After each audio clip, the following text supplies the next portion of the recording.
Hello, and welcome back to the Commerce Chronicles conversation number 2. I'm KV, I'm the founder of LaunchX Digital and the host of this podcast, Commerce Chronicles. And this is basically going to be my journey as an entrepreneur and all of the conversations that I have in between that. So today is the documentation, right? Because yesterday I shot my first episode and it was very interesting. It felt very weird. It felt very cold. It felt very raw. But hey, at least I got it out. So today I dealt with some challenges, right? So while I'm doing all these procedures and I'm building out standard operating procedures and SOPs for outreach and such, and I've got on two very cool two appointment setters that are helping me do mass outreach via DMs. And when I built out the tracking sheet in order to track everything, and I built out the SOP, everything felt very complicated, very unnecessarily complicated. There were too many variations of each step of the process, and it felt very robotic, and it didn't feel predictable. And there were too many factors to even be able to track the data and actually be able to audit what's going on and what's going, what script is not working, what is wrong. There were too many factors. So for example, the follow-up number 4, right? Let's just call it that. There's maybe 4 or 5 different variations of it that I have on the same sheet. And that's just complicated, right? Because then you can't track what went well, what did good. It's just a whole bunch of shit. And you don't know what went right. So I today hopped on a call with one of my appointment setters. And we kind of talked about this. I walked him through everything because he's obviously a lot more experienced in specifically setting appointments and doing outreach and being able to generate appointments, which is the first step in this whole process, right? So I talked to him, I walked him through the whole process, and prior to me even starting the agency and doing all this stuff, I kind of had this weird paradigm. I'm not sure if that's the right word, but there's either a choice to make everything very robotic and very smooth to where I don't have to do too much, and everything's processed out perfectly fine. That way I can do mass outreach and it makes sense for everyone, right? Or I could go the extremely personalized route where every single video is handcrafted for a specific person, but that doesn't help with mass outreach, right? Because you need some form of automation because you only have so much time. So I was torn between those two, and he brought up a good point of how my stuff is a little bit too robotic and that I haven't chosen a specific niche or a sub niche. The niche that I'm targeting, the industry that I'm targeting is e-commerce brands, which is very, very broad. And it's basically because I know that our solution can be applied to basically any e-commerce brand that sells a product to a customer, right? And of course, every e-commerce brand that sells a product to a customer can benefit from our solution as well. It makes sense. So my whole goal is to blanket as many e-commerce brands as possible. No specific niche, just blanket every single e-commerce brand on earth, which is easier said than done. It takes a lot of time and a lot of outreach every single day. But the goal is to blanket every single possible niche. And over the course of the next few months, there will be enough data. By data, I mean positive responses, booked calls, warm leads, or just plain old just leads, clients that convert over, and etc.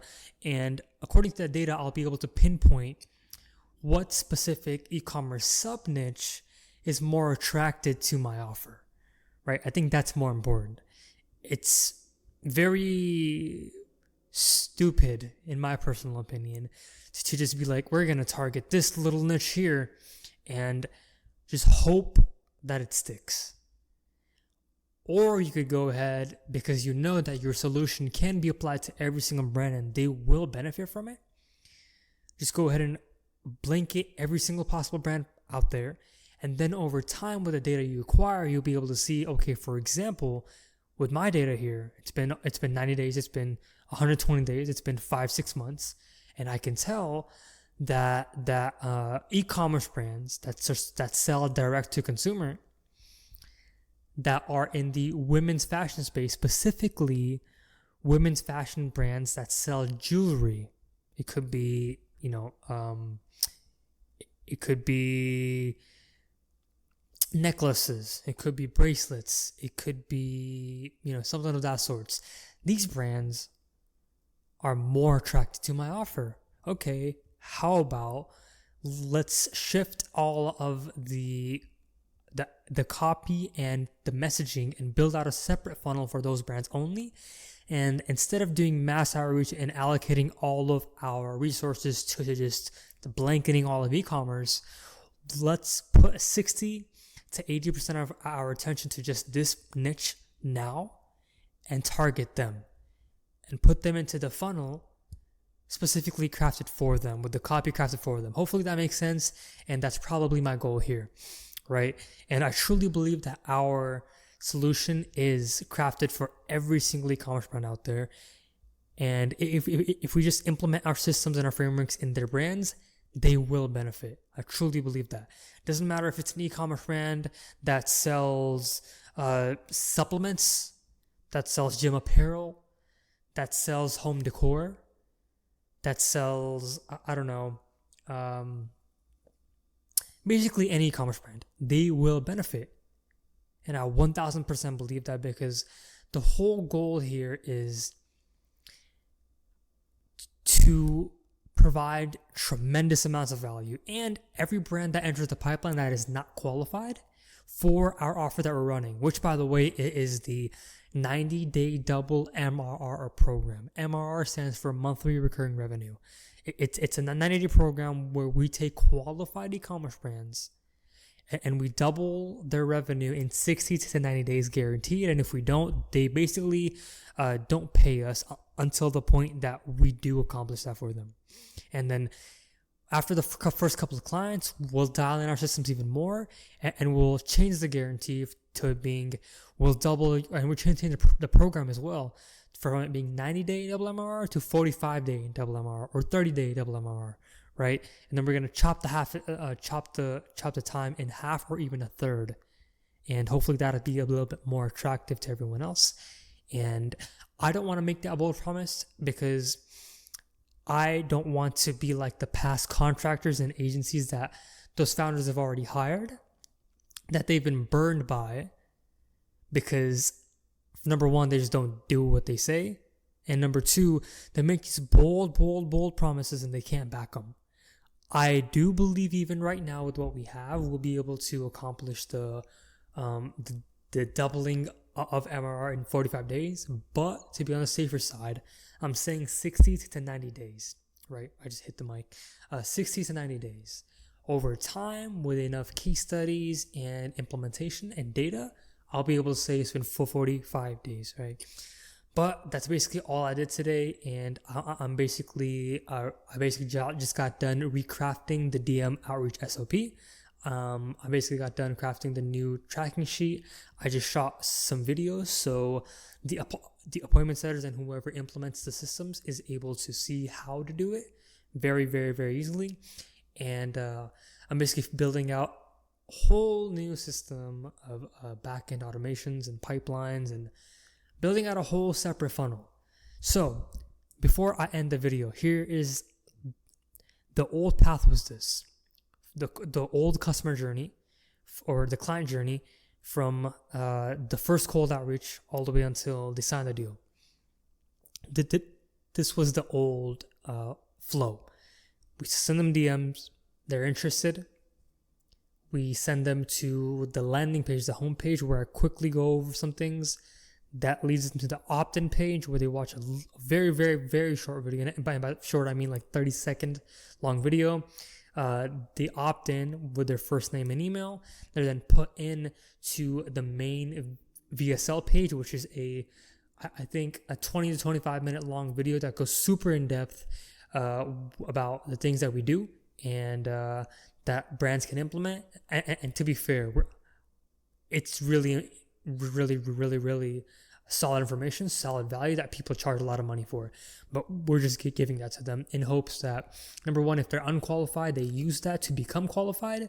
And number two, hopefully, if they are qualified, give them an insight into the fact that we do know what we're talking about. And it's basically just giving free value in hopes that we build trust with them. That way, at the bottom of the page, there's a link to book the call.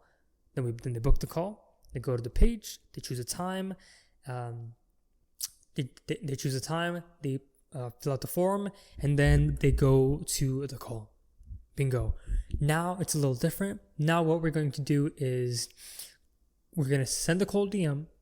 If they respond positively, we're going to get their first name and email address inside of the DMs. We're going to add them in the pipeline as a lead after sending them a personalized Loom video, walking them through a bit of what we do and how they can implement it. This helps with that kind of problem that I was having with, do I go super robotic and automate everything, or do I go personal? So this is the personal twist. I record a short video specifically about them and their brand, using their brand name and going to their website with them. And that leads them to a call to action, either book a call, which they can do right then and there, or they can learn more and go into the VSL page, which they would go on there, they'd watch the VSL, they would go ahead and book in a call, and then the same process happens there, right? So I basically just added in a twist of personalization, and that would be it. Anyways, that's been the conversation. It's 9 p.m. and I hope my neighbors are mad at me. But yeah, this has been it. And I look forward to the next conversation. And if you want to follow for more, go ahead and subscribe to the podcast. And I will speak to you tomorrow. Cheers.